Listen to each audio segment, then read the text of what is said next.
नमस्कार विद्यार्थी मित्रो, आज आपण फेब्रुवारी 2024 ची भाषा विषयाची प्रश्नोत्तर पाहणार आहोत. पहा, यामध्ये भाग जो पहिला आहे तो आहे मराठी. यामध्ये पहिला प्रश्न आहे. पहा, हा पहिला प्रश्न आहे. पहा, प्रश्न आहे पहिला, संगती या शब्दाची योग्य संधी फोड कोणती?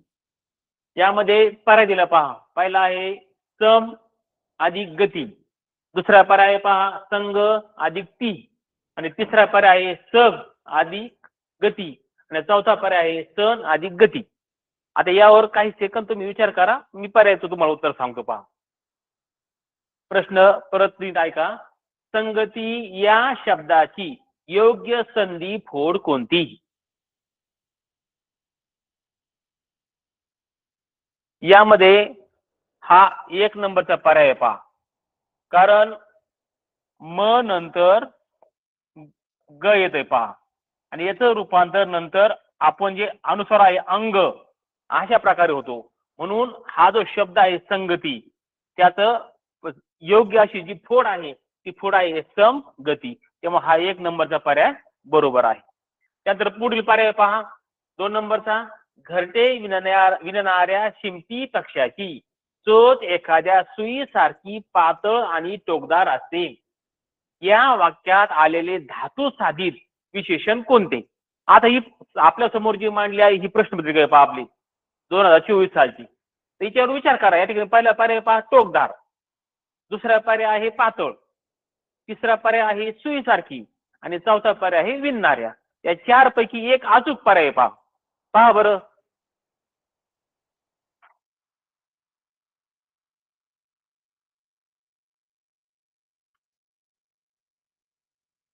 आता या ठिकाणी जो प्रश्न होता, घरटे विणणाऱ्या शिंपी पक्षाची चोच एखाद्या सुईसारखी पातळ आणि टोकदार असते.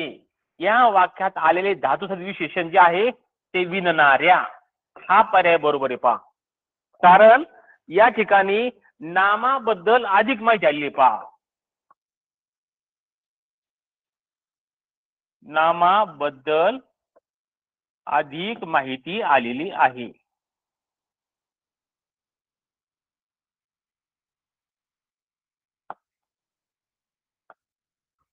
म्हणून हा 4 नंबरचा जो पर्याय आहे विणणाऱ्या, हा पर्याय बरोबर आहे.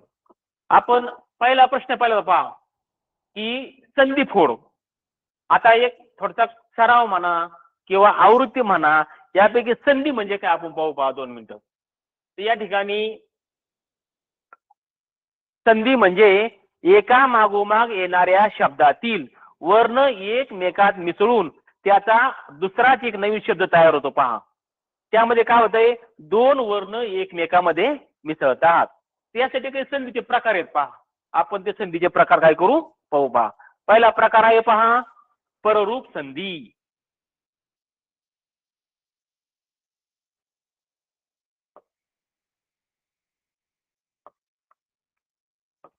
पररूप संधी हा पहिला प्रकार आहे. पहा, कोणता? पररूप संधी. तर पररूप संधी म्हणजे काय? यामध्ये 2 स्वरांची संधी होताना दिसते. पहा, जेव्हा 2 स्वरांची संधी, 2 स्वरांची काय होते, संधी होते. पहा, आणि यामध्ये काय होतं, जो पहिला स्वर आहे त्याचा लोप होतो. पहा, पहिला स्वर त्या ठिकाणी त्याचा लोप होतो. अशा प्रकारे जर असेल तर त्याला म्हणतात पररूप संधी. त्यानंतर याचं एक उदाहरण पाहू. पहा आपण,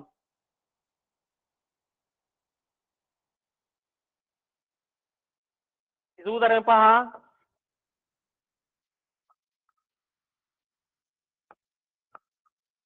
कितीक, दुसरा आहे केलेसे,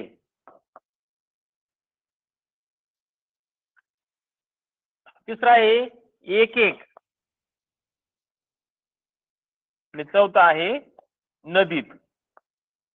या 4 पर्यायामधील आपल्याला काय करायचंय, पररूप संधीचं उदाहरण शोधायचं. पहा, शोधा बरं. इथे निषेध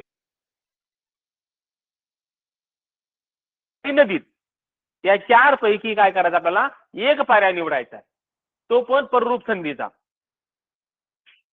कारण पररूप संधी म्हणजे काय म्हटलंय की 2 स्वरांची संधी होते, त्यापैकी पहिला स्वर काय होतो लोप होतो. पहा पहा यामध्ये कोणता पर्याय आहे तो.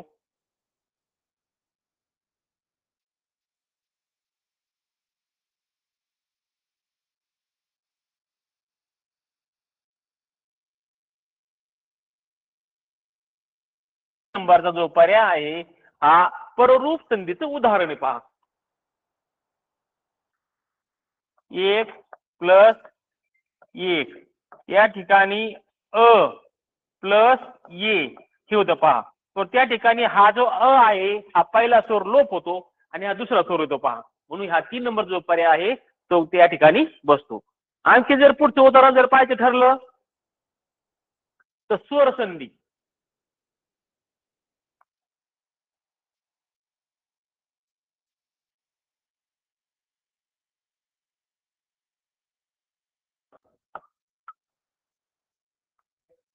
तर स्वर संधी म्हणजे काय की या ठिकाणी 2 जे वर्ण असतात स्वर ते स्वर काय होतात एकमेकांमध्ये मिसळतात. मिसळणारे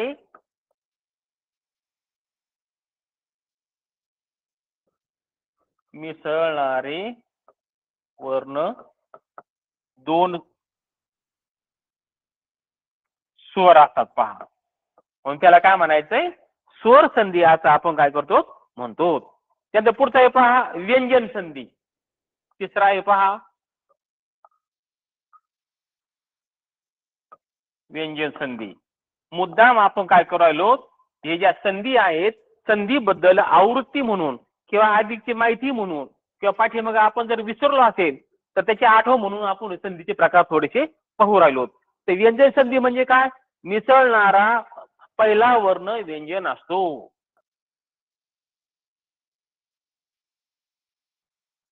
मिसळणारा पहिला व्यंजन असतो. पहिला स्वर काय असतो व्यंजन असतो. त्याला आपण काय म्हणतो व्यंजन संधी असं म्हणतो. आणि चौथा शेवटचा विसर्ग संधी. 4 नंबरचं काय आहे विसर्ग संधी. अशा प्रकारे आज आपण संधीचे 4 प्रकार पाहिले. पहा अगोदर पाहिली पररूप संधी, नंतरची पाहिली स्वर संधी, नंतरचा आहे व्यंजन संधी आणि चौथा आहे विसर्ग संधी. या विसर्ग संधीमध्ये मिसळणाऱ्या वर्णात पहिला वर्ण विसर्ग असतो. पहिला वर्ण हा विसर्ग असतो. अशा प्रकारे आपण काय करतो संधी बद्दल अधिकची माहिती पाहतो. अशा प्रकारे हे संधीचे उदाहरण आहे. आता लक्षात आलं संधी. आता आपण पुढचं पाहू. पुढचा आहे पहा 2 नंबरचा प्रश्न आपण पाहिला. पहा की विशेषणाबद्दल हा होता. पहा आपण धातू साधित विशेषणाला आपण काय केली माहिती पाहिली. तर पहा तर विशेषण मध्ये सुद्धा 5 प्रकार आहेत. पहा आपण जर विशेषण पाहिलं समजा तर या विशेषणाचे काय आहेत 5 प्रकार आहेत. त्यापैकी पहिला प्रकार आहे पहा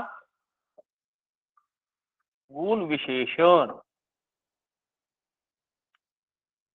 पहिला प्रकार काय आहे गुण विशेषण आहे. पहा या गुण विशेषणामध्ये काय आहे की जो विशेषण नामाचा एखादा गुण किंवा विशेष दाखवतो. नामाचा एखादा गुण किंवा काही विशेष असं दाखवतो त्याला काय म्हणतात गुण विशेषण. बघा पहिला विशेषणापैकी पहिला प्रकार आहे गुण विशेषण. गुण विशेषण म्हणजे काय की तो काय करतो नामाचा एखादा गुण किंवा विशेष असं दाखवतो. त्यानंतर दुसरा प्रकार आहे पहा संख्या विशेषण.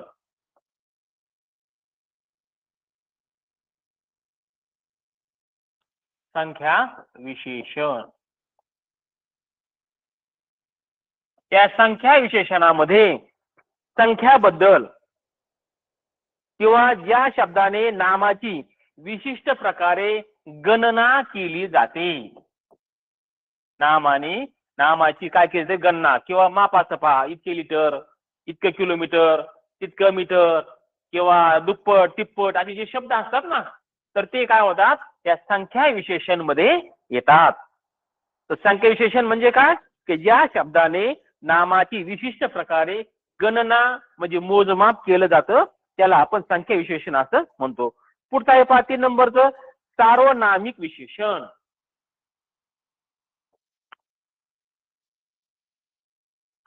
सार्वनामिक विशेषण हा आहे तिसरा प्रकार पहा सार्वनामिक विशेषण. या ठिकाणी सर्व नामाचा उपयोग विशेषणाप्रमाणे केला जातो. या ठिकाणी सर्वनामाचा उपयोग विशेषणासारखा केला जातो. म्हणून याला काय म्हणतात सार्वनामिक विशेषण असं म्हणतो. याचं जर आपल्याला उदाहरण जर पाहायचं ठरलं समजा तर ते आहे पहा तो पक्षी गातो. तो पक्षी गातो ही थोडक्यात आपण उदाहरण पाहिलं सार्वनामिकचं. तर तो हा शब्द आहे का नाही तर तो आहे सार्वनामिक विशेषण. कारण या ठिकाणी सर्वनामाचा उपयोग विशेषण म्हणून केलेला आहे. किंवा अजून एक उदाहरण पाहता येईल पहा हे मूल रडते. हे मूल रडते असं हे दुसरं उदाहरण आहे. या ठिकाणी हे जो आहे हे सर्वनाम आहे. या सर्वनामाचा उपयोग विशेषण म्हणून केला जातो म्हणून याला सार्वनामिक विशेषण असं म्हणतात. पुढचा आहे पहा चौथा आहे धातू साधित विशेषण.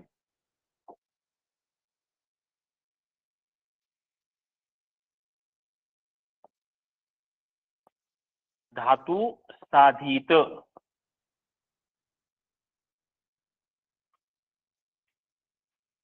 आपण प्रश्नपत्रिका सोडवताना दिलेला जो विषय आहे त्या विषयाप्रमाणे आधीची माहिती किंवा झालेल्या माहितीची उजळणी करण्याचा आपण प्रयत्न करत आहोत.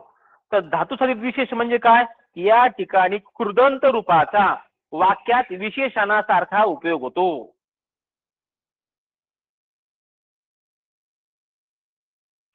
कृदंत रूपाचा वाक्यात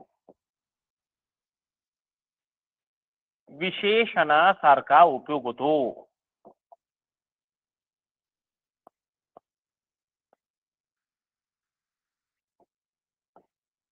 उपयोग होतो. तर धातुसाधित विशेषण म्हणजे काय की यामध्ये कृदंत रूपाचा वाक्यात विशेषणासारखा काय होतो उपयोग होतो. या ठिकाणी समजा एक उदाहरण पाहू आपण हसरी मुले सर्वांना आवडतात.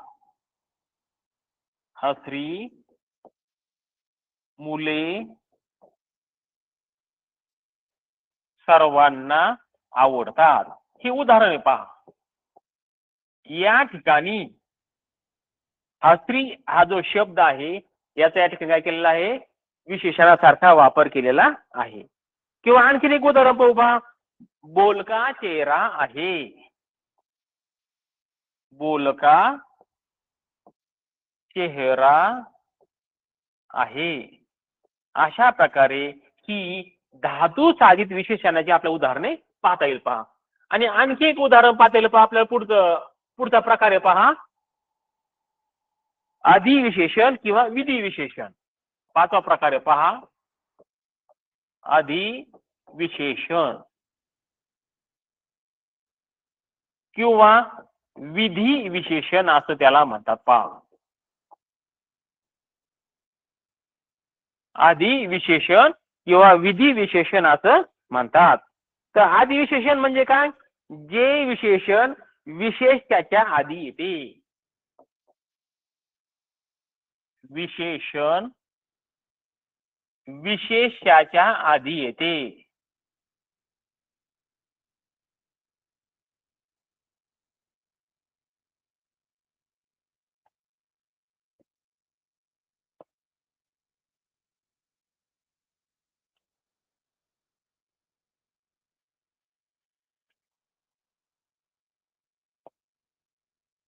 विशेष्याच्या आधी येते. बघा, आधी विशेषण म्हणजे काय, की जे विशेषण विशेष्याच्या आधी येते आपण त्याला म्हणतो आधी विशेषण.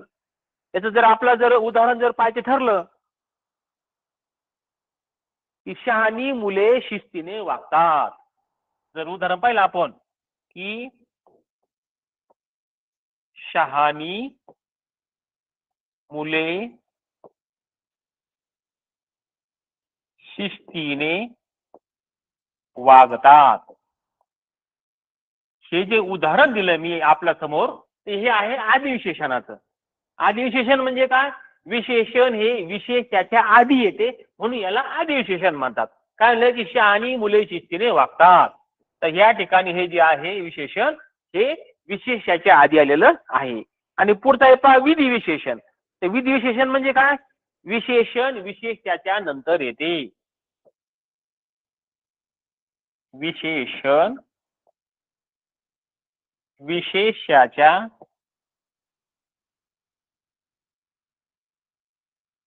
नंतर येते. पहा, या ठिकाणी आपण आदी विशेषण पाहिलं. आदी विशेषण म्हणजे काय, की जे विशेषण विशेषाच्या आधी येते. परंतु विधी विशेषण म्हणजे काय, की जे विशेषण विशेषाच्या नंतर येते त्याला म्हणतात विधी विशेषण. याचं जर उदाहरण जर पाहायचं ठरलं, समजा की मुले शहाणी आहेत, हे याचं उदाहरण पहा. तर शहाणी हे जे आलेलं आहे विशेषण हे विशेषाच्या नंतर आलेलं आहे. अशा प्रकारे हा विशेषणाचा पाचवा प्रकार आहे. आधी विशेषण म्हणजे विशेषण विशेषाच्या आधी येते. उदाहरण दिलं मी की शहाणी मुले शिस्तीने वागतात. विधी विशेषण म्हणजे काय, की जे विशेषण विशेषाच्या नंतर येते त्याला विधी विशेषण असे म्हणतात. आणि त्याचं जे उदाहरण आहे ते आहे मुले शहाणी आहेत. अशा प्रकारे आपण संधी आणि विशेषण याबद्दल माहिती पाहिलेली आहे. आता आपण काय करणार आहोत, पुढच्या प्रश्नाकडे वळणार आहोत. पहा, आपला पुढचा प्रश्न आहे 3 नंबरचा. 3 नंबर प्रश्न काय आहे, की पुढील पैकी पुल्लिंगी नाम कोणते. यापैकी 2 अचूक पर्याय आपल्याला काय करायचे, निवडायचे. तर पहिला पर्याय पहा घरटे, दुसरा आहे खराटे, तिसरा आहे बोहवाटा आणि 4 आहे संकटे. अशा प्रकारचे 4 पर्याय आहेत. पहा, त्या 4 पैकी पुल्लिंगी नाम असलेले आपल्या काय करायचे, 2 पर्याय अचूक निवडायचे. पहा बरं,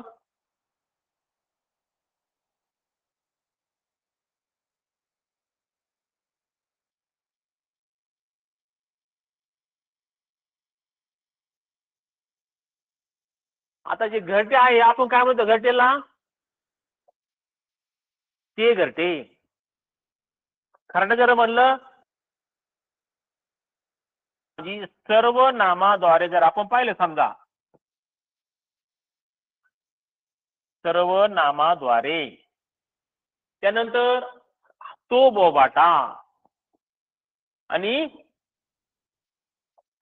ते संकट. तर आपल्याला काय सांगितलं त्यांनी, की या दिलेल्या पर्यायापैकी पुल्लिंगी नाम ओळखायचं.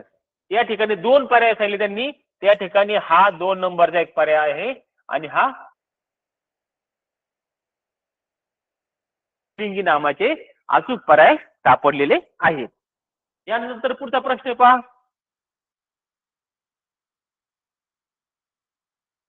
पाहिलं पहा, मला एक चालता चालता आठवलं म्हणून सांगतो. तर आपण लिंग पाहिले पहा, तर लिंगाचे 3 प्रकार असतात. पहा, पुल्लिंग, स्त्रीलिंग आणि नपुंसक लिंग. अशा प्रकारची 3 लिंग आहेत.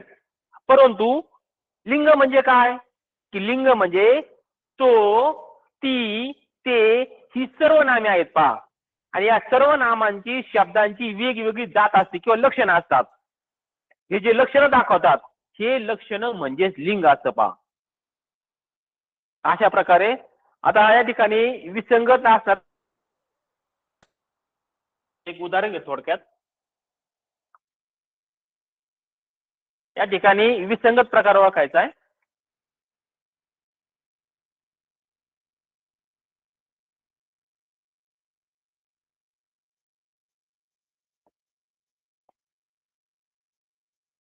मळे, डोळे, तळे आणि चौथा प्रकार आहे कावळे. आता मी आपल्या समोर 4 पर्याय दिले पहा, मळे, डोळे, स्थळे आणि कावळे. याच्यामध्ये विसंगत असा प्रकार ओळखायचा पहा.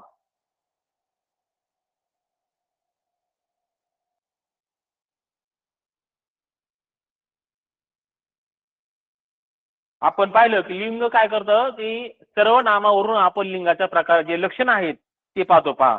या ठिकाणी मळे जो आहे समजा याला म्हणतो तो मळा, डोळ्याला म्हणतो तो डोळा, स्थळेला म्हणता येतं का तो सळ म्हणून, याला म्हणतो ते सळ, याला म्हणतो तो कावळा, आहे का नाही. तर या हे जे सर्वनामाचे प्रकार आहेत याच्यावरून हे विसंगत आहे पहा. समजा हे मळे झाला शब्द हा पुल्लिंगी झाला, डोळे पण काय झाला पुल्लिंगी झाला, कावळे पण काय झाले पुल्लिंगी झाले, परंतु ते हे काय आहे नपुंसक लिंगी आहे. अशा प्रकारे या पर्यायाचा आपण काय केलेलं आहे विसंगत प्रकार ओळखलेला आहे. आणखीन एक पुढचं उदाहरण देतो पहा. आता या पुढील उदाहरण आपल्याला काय करायचंय नपुंसक लिंगी उदाहरण ओळखायचं पहा. पहिले पहा केळी, दुसरा आहे केळी, तिसरा आहे तळी आणि चौथा आहे ओळी. आता हे जे तुम्हाला मी आपल्या समोर पर्याय मांडलेले आहेत या पर्यायापैकी काय करायचं आपल्याला नपुंसक लिंगी नाम ओळखायचे पहा. आणि यामध्ये 2 पर्याय शोधायचे पहा. पहा बरं.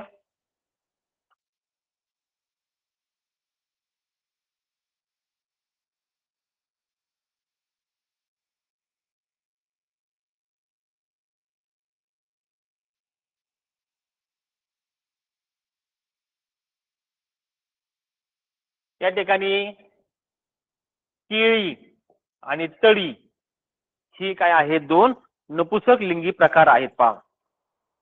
केळी आणि तळी. कारण ती केळी म्हणतो,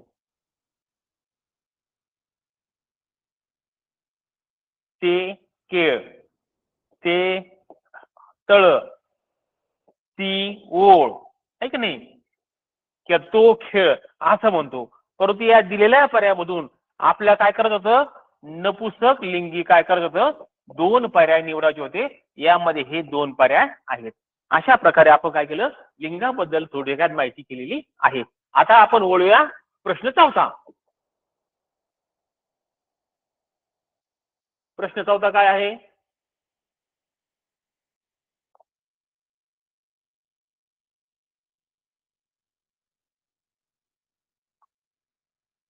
या ठिकाणी प्रश्न 4 आहे पहा.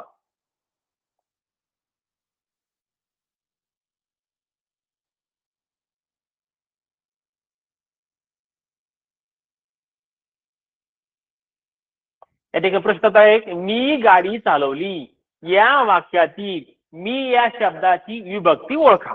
पहा बरं का सोपा प्रश्न आहे. काय म्हटलंय की मी गाडी चालवली या वाक्यातील मी या शब्दाची काय करायची आपल्याला विभक्ती ओळखायची. तर या ठिकाणी पहिला पर्याय दिला पहा तृतीया, दुसरा आहे प्रथमा, तिसरा आहे द्वितीया आणि चौथा आहे सप्तमी. पहा बरं.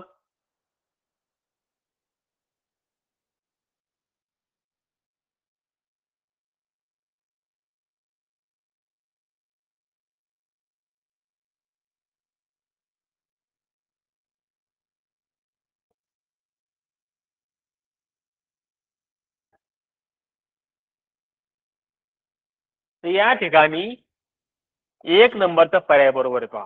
कारण मी म्हणजे काय मी म्हणजे मी ने किंवा त्याने अशा प्रकारे तो म्हणून ने जे आहे समजा हे काय करतं आपल्याला तृतीया विभक्ती दाखवतं. कधी कधी काय वाटतं आपल्याला हा प्रथमा वाटतो पहा.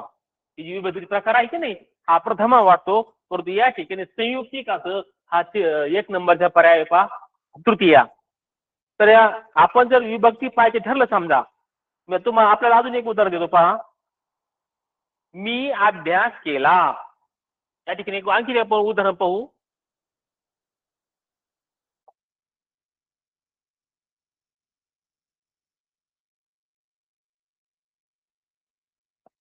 मी अभ्यास केला. अगदी आपण आताच पाहिलेल्या प्रश्नाप्रमाणे हा प्रश्न आहे पहा. काय? मी अभ्यास केला. या वाक्यातील काय करायची? विभक्ती ओळखायची पहा. अगदी अगोदर आपण आता पाहिल्याप्रमाणे मी म्हणजे काय? हा करता येईल. मी म्हणजे ने, मी ने किंवा त्याने आहे. पण या ठिकाणी जी विभक्ती आहे ही आहे नाही,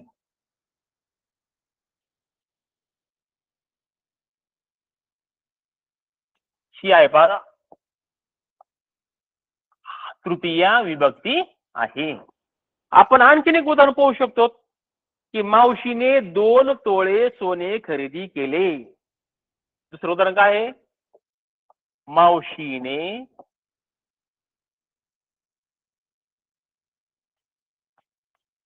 2 तोळे सोने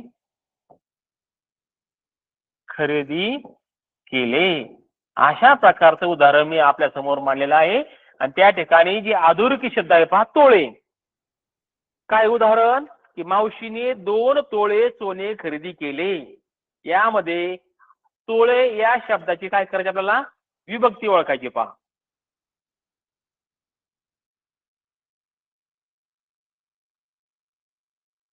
पहा बरं.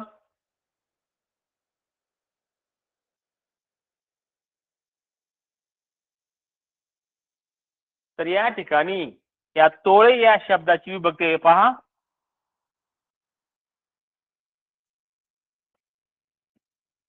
प्रथमा.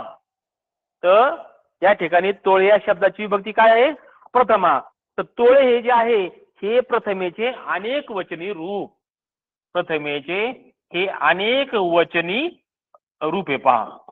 म्हणून या ठिकाणी प्रथमा ही विभक्ती येते. त्यानंतर पुढचं अजून एक आपण उदाहरण पाहू पहा. आम्ही सहलीची ठिकाणे ठरवली. आम्ही सहलीची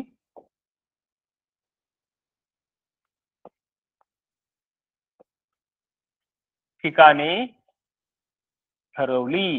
हे मी आपल्या समोर जरा थोडस वेगळं असं उदाहरण मानतो. काय? आम्ही सहलीची ठिकाणे ठरवली. या ठिकाणी ठिकाणी जो शब्द आहे याचा काय सांगायचा आहे? कारकार्थ.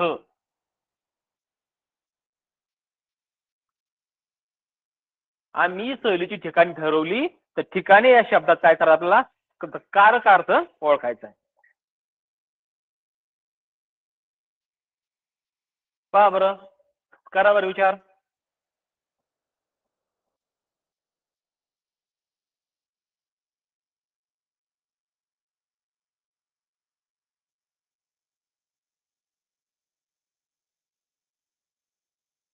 या ठिकाणी जो कारकार्थ आहे तो आहे पहा कर्म. कारकार्थ काय आहे? कर्म. कारण हा ठिकाणी जो शब्द आहे हा अनेक वचनी असून तो काय करतोय? या ठिकाणी कर्माचं काम करतोय पहा. पहा याचा कारकार्थ जर ओळखायचा असेल तर या आम्ही सहलीची ठिकाणे ठरवली हा कायचा कारकार्थ जर ओळखला तर तो आहे कर्म. या ठिकाणी ठिकाणी जो शब्द आहे तो अनेक वचनी असून तो काय करतो? कर्माचे काम करतो. पण या वाक्याचं कारकार्थ जो आहे तो आहे कर्म. आता यानंतर आपण काय करू? पुढचा प्रश्न पाहू 5वा.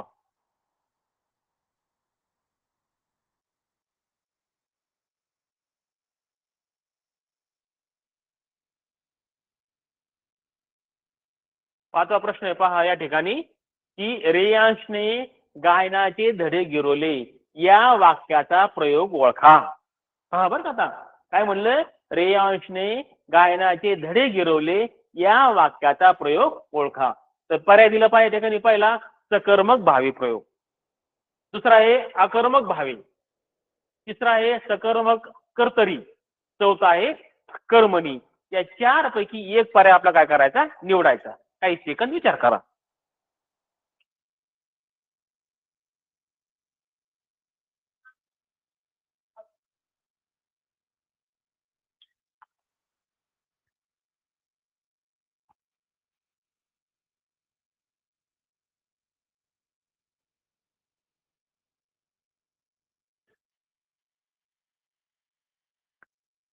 तर या ठिकाणी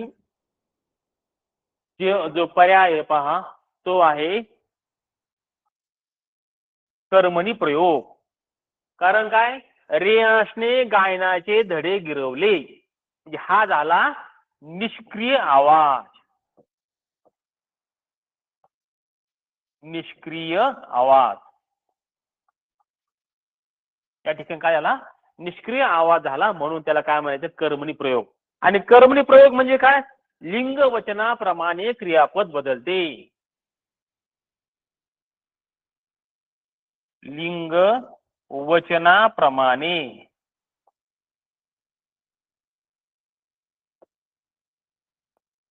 क्रियापद बदलते. म्हणून हे जे वाक्य पहा, रेयांशने गायनाचे धडे गिरवले या वाक्यात जो प्रयोग आहे तो कर्मणी आहे. कारण या ठिकाणी निष्क्रिय आवाज आहे. आणि कर्मणी प्रयोग म्हणजे काय, त्याचे लिंग वचनाप्रमाणे काय होतं, क्रियापद बदलतं. म्हणून या वाक्याचा जो पर्याय आहे 4 नंबरचा पर्याय आहे. आता या ठिकाणी आपण सकर्मक भावी प्रयोग पाहतो पहा. तर सकर्मक भावी प्रयोग जो आहे तर त्याचं क्रियापद, त्याचं जे क्रियापद आहे सकर्मक सकर्मक कर्मासह बदलते. सकर्मक कर्मासह बदलते. ज्या ज्या प्रयोगामध्ये त्याचं क्रियापद काय होतं, सकर्मक कर्मासह बदलते. आता 2 नंबरचा आहे पहा अकर्मक भावी प्रयोग. याचं क्रियापद अकर्मक कर्मविरहित आहे. तर जे क्रियापद आहे अकर्मक, अकर्मक म्हणजे कर्मविरहित. याचं जे आहे क्रियापद आकर्मक म्हणजे कर्मविरहित आहे आणि ते काय होतं त्याप्रमाणे बदलतं. त्यानंतर आपण पुढचा आहे सकर्मक कर्तरी. याचंही सुद्धा तसं आहे पहा, त्याचं क्रियापद काय आहे, सकर्मक कर्मासह बदलते. अशा प्रकारे आपण प्रयोगाची काय केली, थोडक्यात माहिती पाहिली. आता मी आपणासमोर थोडस एक उजळणी म्हणून किंवा डोक्याला चालना म्हणून आपणासमोर मी एक उदाहरण मांडतो पहा, की त्या उदाहरणामधून आपण काय करायचं आहे, कर्मणी प्रयोगाचे वाक्य ओळखायचे पहा. आपण काय करायचंय, कर्मणी प्रयोगाचे वाक्य ओळखायचे. पहिलं वाक्य पहा, मी संगणकावरही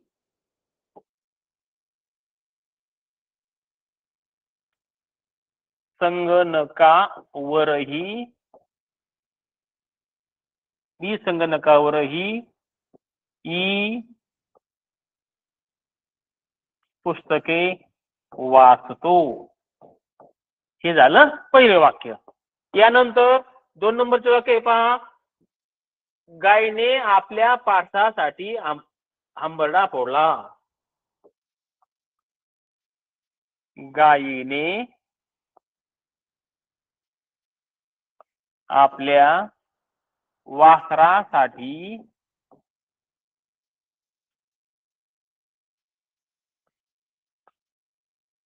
हंबरडा फोडला. पुढचं वाक्य पहा, या ठिकाणी 3 नंबरचं, कालच मला वेतन मिळाले. कालच मला वेतन मिळाले. आणि या ठिकाणी 4 नंबरचे उदाहरण आहे पहा, ते आहे कार्यक्रमातील प्रत्येक गाण्याला कार्यक्रमातील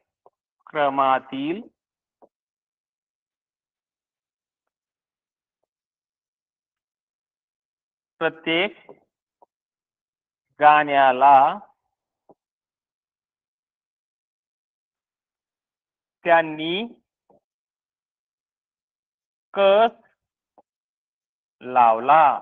अशा प्रकारचे मी आपणा समोर 4 उदाहरणं दिली आहेत पहा.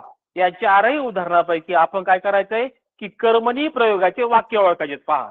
यामध्ये 2 पर्याय पहा, कारण जे वेगवेगळे प्रयोग आहेत तर त्या प्रयोगाबद्दल मी आपणाला सांगितलं होतं. विचार करा पहा बरं, यापैकी 4 पैकी 2 पर्याय आपल्याला निवडायचे बरं का. या ठिकाणी आपल्याला काय करायचे, 2 पर्याय निवडायचे. वाक्य बारकाईने वाचा आणि या 4 पर्यायापैकी कर्मणी प्रयोगाचं आपल्याला वाक्य ओळखायचंय. तर कर्मणी प्रयोग म्हणजे काय पाहिलं आपण की निष्क्रिय आवाज की ज्याचं क्रियापद लिंग वचनाप्रमाणे बदलते.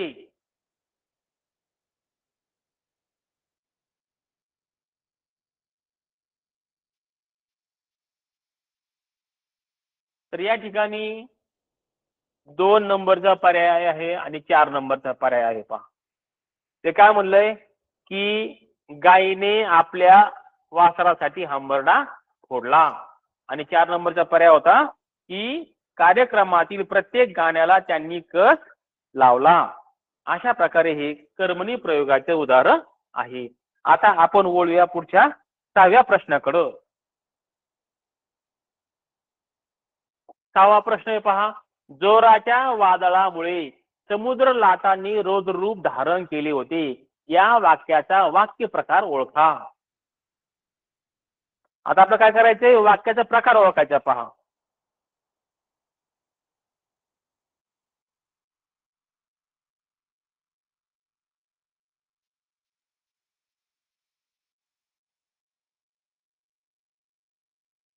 पहा परत मी वाक्य वाचतो की जोराच्या वादळामुळे समुद्र लाटांनी रौद्ररूप धारण केले होते. या वाक्याचा वाक्य प्रकार ओळखा. वाक्याचे जे वेगवेगळे प्रकार आहेत त्या प्रकारापैकी खाली जे पर्याय दिले पहा. पर्याय आहे पहा संयुक्त, दुसरा आहे मिश्र, तिसरा आहे केवळ आणि चौथा आहे प्रश्नार्थी. या 4 पैकी एक पर्याय निवडायचा पहा.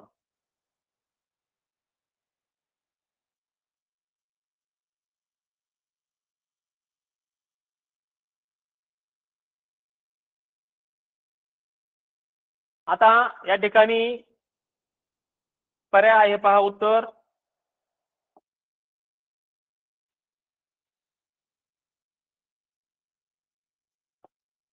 3 नंबरचा पर्याय पहा केवळ वाक्य. आता आपण जे वाक्याचे प्रकार पाहणार आहोत पहा. यामध्ये पहा पहिले दिलं पहा संयुक्त वाक्य. पाहिला पाय काय होता संयुक्त वाक्य.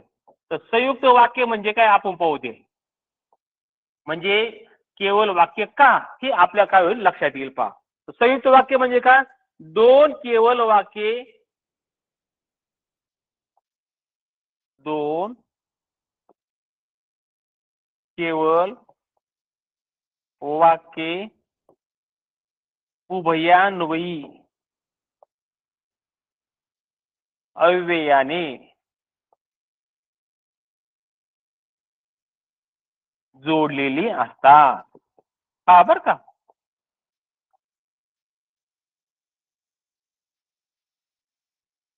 काय पहिलं संयुक्त वाक्य. संयुक्त वाक्य म्हणजे काय की जी 2 वाक्ये आहेत ते केवळ वाक्ये उभयान्वयी अव्ययाने जोडलेले असतात, त्याला म्हणतात संयुक्त वाक्य. 2 नंबरचं काय आहे मिश्र वाक्य पहा. 2 नंबरचं काय आहे मिश्र वाक्य आहे. ते मिश्र वाक्य म्हणजे काय, एक वाक्य प्रधान असतं, एक वाक्य प्रधान असते आणि दुसरे वाक्य गौण असते पहा. अशी ज्या ठिकाणी असते त्याला माहिती मिश्र वाक्य. लक्षात घ्या बरं का. आता आपण संयुक्त वाक्य पाहिलंय मिश्र वाक्य पाहिले. तिसरं पाहायचं केवळ वाक्य. तर केवळ वाक्य म्हणजे काय की एक उद्देश व एकच विधेय असं. यामध्ये एकच उद्देश व एकच विधेय असतं. असे ज्यामध्ये असते त्याला म्हणायचं केवळ वाक्य. आणि 4 नंबरचं जे आहे पहा प्रश्नार्थी वाक्य. हे एकदम सोपं आहे पहा. तर प्रश्नार्थी वाक्य म्हणजे काय या वाक्यामध्ये प्रश्न विचारलेला असतो. या वाक्यामध्ये काय केलेलं असतं प्रश्न विचारलेला असतो पहा. अशा प्रकारे 4 वाक्य आहे. तर आपला प्रश्न होता की जोराच्या वादळामुळे समुद्र लाटांनी रौद्ररूप धारण केले होते. या वाक्याचा काय करा आपल्याला प्रकार ओळखायचा होता. तर या 3 नंबर प्रमाणे या ठिकाणी एकच उद्देश आणि एकच विधेय आहे. त्यामुळे हा 3 नंबरचा आपला पर्याय आहे. पुढचा जो आहे 7वा प्रश्न आहे पहा. 7वा प्रश्न काय आहे की अनेकदा नात्यातील जवळकीमुळे कधी कधी एक चमत्कारिक आवडलेपणाही अनुभवले येते. या वाक्याचा काळ ओळखा.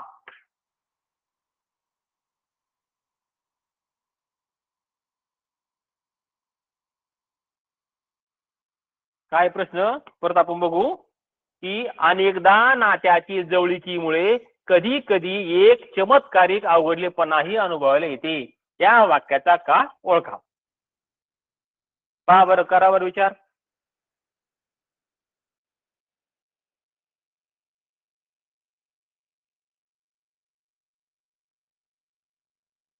याचं उत्तर आहे पहा साधा वर्तमान काळ. जे 7 नंबरचा प्रश्न आहे अनेकदा नात्यातील जवळकीमुळे कधी कधी एक चमत्कारिक आवडलेपणाही अनुभवले येते. या वाक्याचा काळ आहे पहा साधा वर्तमान काळ. आता या ठिकाणी आपण आणखीन एक उदाहरण म्हणून पाहू पहा. आता या ठिकाणी मी आपल्या समोरचे उदाहरण लिहिणार आहे. त्या उदाहरणामध्ये आपण काय करायचंय अपूर्ण वर्तमान काळाचं वाक्य ओळखायचं पहा. आपण काय करायचंय अपूर्ण वर्तमान काळाचं वाक्य ओळखायचंय. पहिला वाक्य पहा तिचा आवाज गोड होता. तिचा आवाज गोड होता. त्यानंतर 2 नंबरचं वाक्य पहा सुरेखा सफाईदारपणे गात आहे. सुरेखा सफाईदारपणे गात आहे. पहा बर का लिहिताना विचार करा. त्याचा आपलं काय करायचंय अपूर्ण वर्तमान काळाचं वाक्य शोधायचं पहा. आपलं काय करायचंय अपूर्ण वर्तमान काळ. या दिलेल्या 4 उदाहरणामधून आपल्याला काय करायचंय अपूर्ण वर्तमान काळाचे वाक्य पाहायचंय. 3 नंबरचा पहा रांगोळी काढण्याचे काम माझ्याकडे येत असे. रांगोळी काढण्याचे काम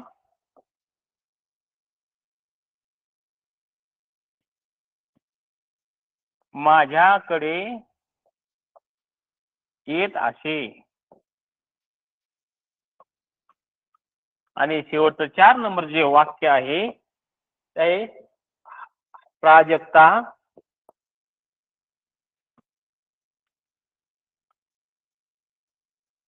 चित्र रेखाटत असे. अशा प्रकारे 4 वाक्य आपल्या समोर मांडले पहा. या 4ही वाक्यापैकी आपण काय करायचंय अपूर्ण वर्तमान काळाचं वाक्य ओळखायचंय.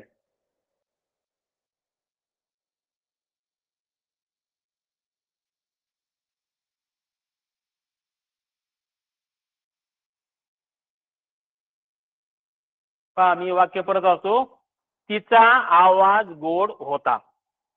दुसरा पर्याय पहा सुरेखा सफाईदारपणे गात आहे.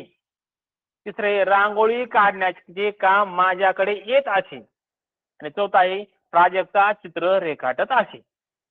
यामध्ये 2 नंबर जो पर्याय आहे सुरेखा सफाईदारपणे गात आहे. तर या ठिकाणी क्रिया संपलेली नाही, म्हणून याला अपूर्ण वर्तमान काळाचं वाक्य असं म्हणतात. यानंतर आपण काय करू आता पुढच्या प्रश्नाकडे वळू. प्रश्न 8वा.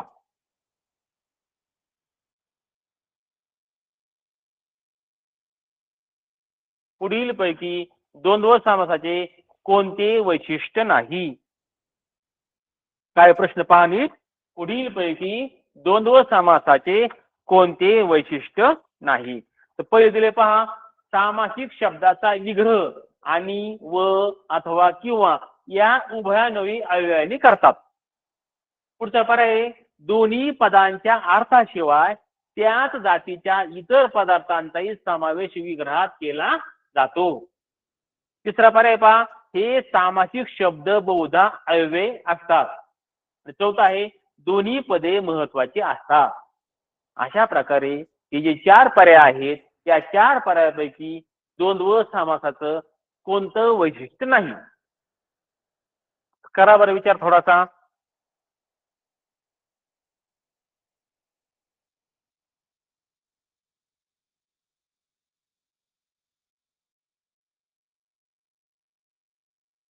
तर या ठिकाणी जे उत्तर आहे ते आहे पहा 3, की हे सामासिक शब्द बहुधा अव्यय असतात. हे जे वाक्य आहे ते द्वंद्व समासाचे वैशिष्ट्य नाही. पुढचा आहे पहा 9वा प्रश्न. वचन प्रकारानुसार विसंगत नाम कोणते? बघा बर का, वचन या प्रकारानुसार विसंगत काय करायचं, आपल्याला नाम ओळखायचंय. पहिला पर्याय दिला पहा खिळणी, दुसरा लेखणी, तिसरा गुळणी आणि चौथा मळणी. पहा बरं.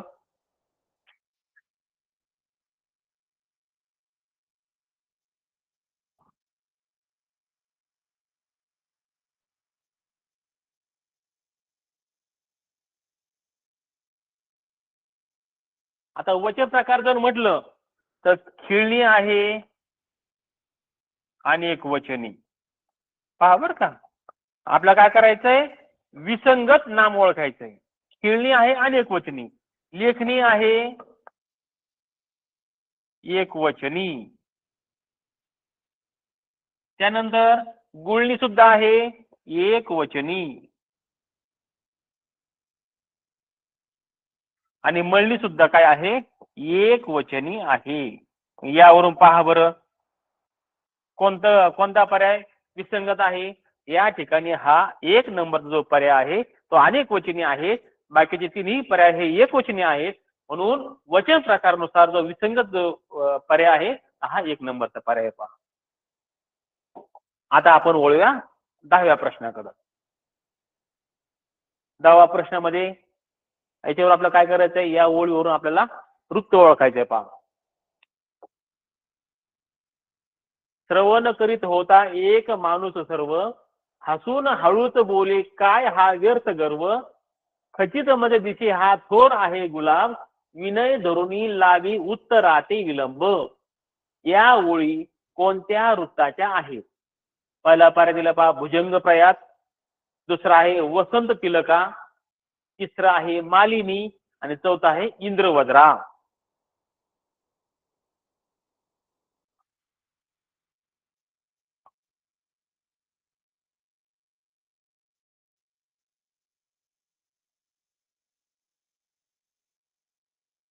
तर या ठिकाणी मालिनी हा पर्याय बरोबर आहे. पहा, या ठिकाणी मालिनी नावाचं वृत्त होत आहे. तर मालिनी म्हणजे काय, की हे एक प्रकारचं काय आहे, अक्षर गणवृत्त आहे. पहा, मालिनी काय आहे, हे अक्षर गणवृत्त आहे. त्यानंतर यामध्ये 4 चरण आहे आणि प्रत्येक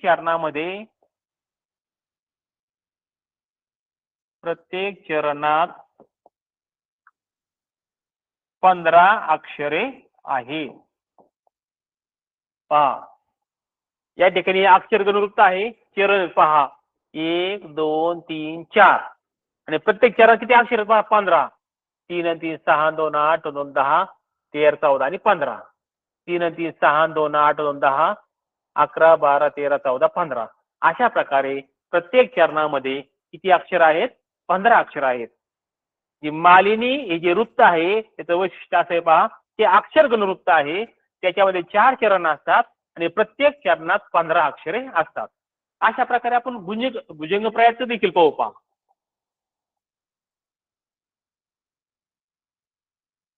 तर भुजंगप्रायात म्हणजे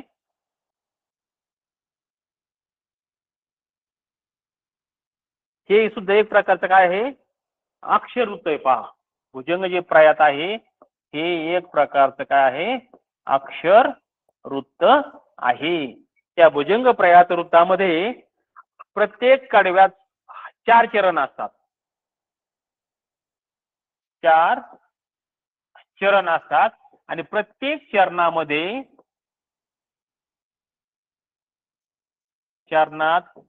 12 अक्षरे असतात. असं जर असेल त्याला भुजंग प्रयात म्हणतात. तर आपण जो प्रश्न पाहिला त्याचं उत्तर मालिनी त्याची मी माहिती तुम्हाला सांगितली.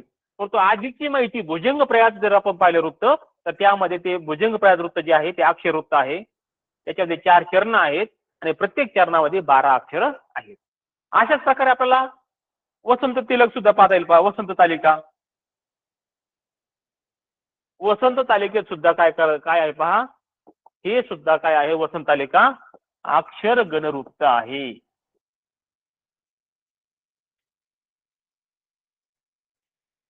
याच्यामध्ये सुद्धा काय आहे?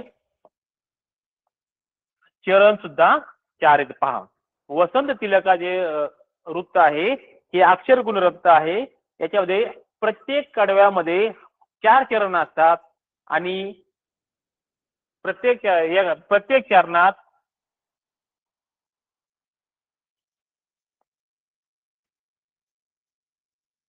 14 अक्षर असतात. आणि याचा जो यती आहे हा यती आहे पहा 8व्या स्थानावर. अशा प्रकारे आपण ह्या वृत्ताबद्दल थोडीशी अधिकची माहिती पाहिलेली आहे.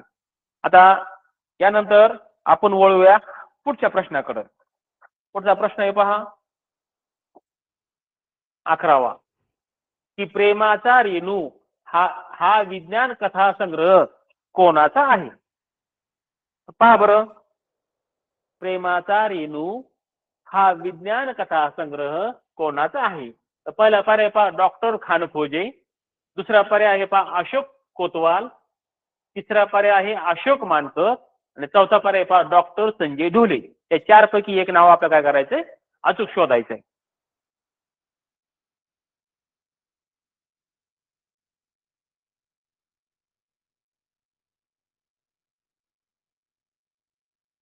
त्याचा पर्याय पहा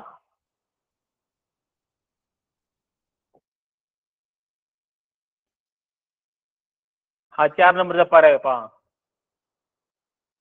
डॉक्टर संजय ढोले. म्हणजे प्रेमाचा रेणू हा विज्ञान कथा संग्रह हा डॉक्टर संजय ढोले यांचा आहे. पुढचा प्रश्न पहा 12वा, जागल्या हे टोपण नाव कोणाचे आहे? पहिला पर्याय दिला पहा जयंत दळवी. दुसरा आहे दगडू मारुती पवार. तिसरा आहे लक्ष्मीकांत तांबोळी आणि चौथा आहे संजीवनी मराठे. पहा बरं, जागल्या हे टोपण नाव कोणाचे आहे?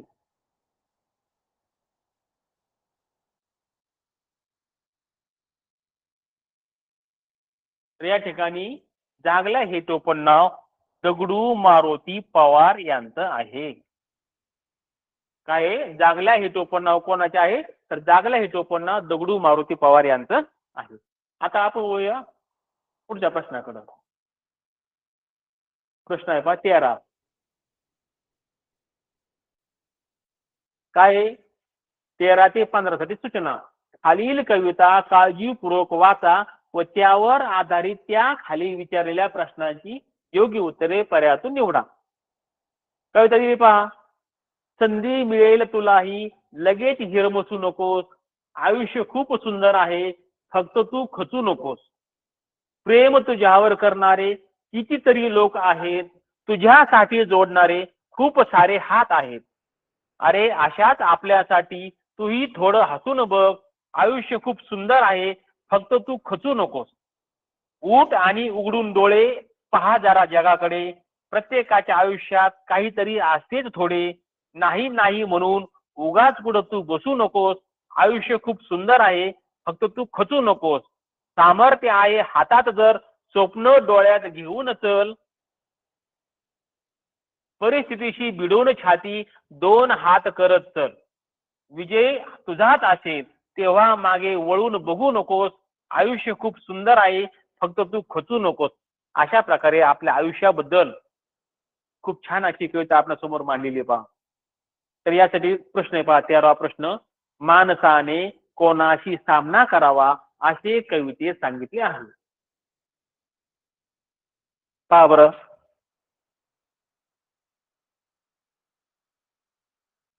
या तुम्हाला उत्तर सापडेल पहा.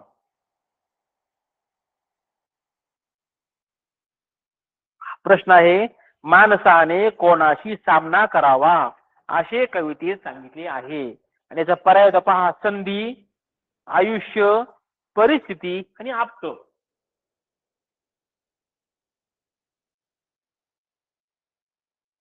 तर याचं या ठिकाणी जे पर्याय आहे पहा, तो आहे परिस्थिती. हा हा जो पर्याय आहे, हा पर्याय बरोबर आहे. पुढचा प्रश्न आहे, कवितेतील वर्णनानुसार आपल्या सामर्थ्याचा उपयोग कशासाठी करावा. पहिला पर्याय दिले सहकार्य, जीवनाची ध्येयपूर्ती, संधी आणि आप्तेष्ट. असे 4 पर्याय आहेत. पहा बरं, शोधा बरं.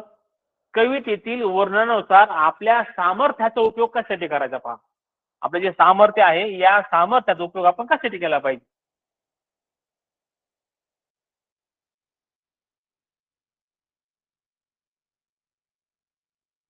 या ठिकाणी 2 नंबरचा पर्याय पहा बरोबर, जीवनाची ध्येयपूर्ती. कवितेत वर्णनानुसार आपण काय केलं पाहिजे, आपल्या सामर्थ्याचा उपयोग जीवनाची ध्येयपूर्ती पूर्ण करण्यासाठी केला पाहिजे. आणि आता आपण शेवटचा प्रश्न पाहू, 15वा.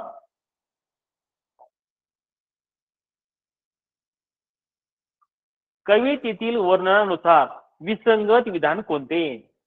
पहिले दिले पहा, प्रत्येकाने मिळालेला संधीचा उपयोग करावा. दुसरा आहे, मदत करणाऱ्यासाठी आपल्याही चेहऱ्यावर हसू असावे. तिसरं, प्रत्येकाच्या आयुष्यात थोड्या तरी उणिवा असतातच. चौथा आहे, संकटावर मात करताना मागे वळून पाहावे. या 4 पर्यायापैकी विसंगत विधान आपल्याला शोधायचं पहा. आपल्याला काय करायचंय, विसंगत असं विधान काय करायचंय, कवितेमध्ये जे वर्णन केलंय त्या वर्णनानुसार याच्यापैकी विसंगत, कवितेपेक्षा वेगळं असं उदाहरण जे आलंय ते आपल्याला शोधायचं.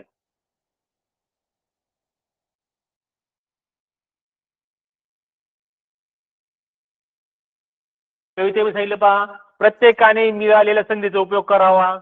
बरोबर आहे. दुसरा आहे, मदत करणाऱ्यासाठी आपल्याही चेहऱ्यावर हसू असावे, रडका चेहरा असू नये. पुढे आहे, प्रत्येकाच्या आयुष्यात थोड्या तरी उणिवा असतातच, कारण कोणीच परिपूर्ण नसतं.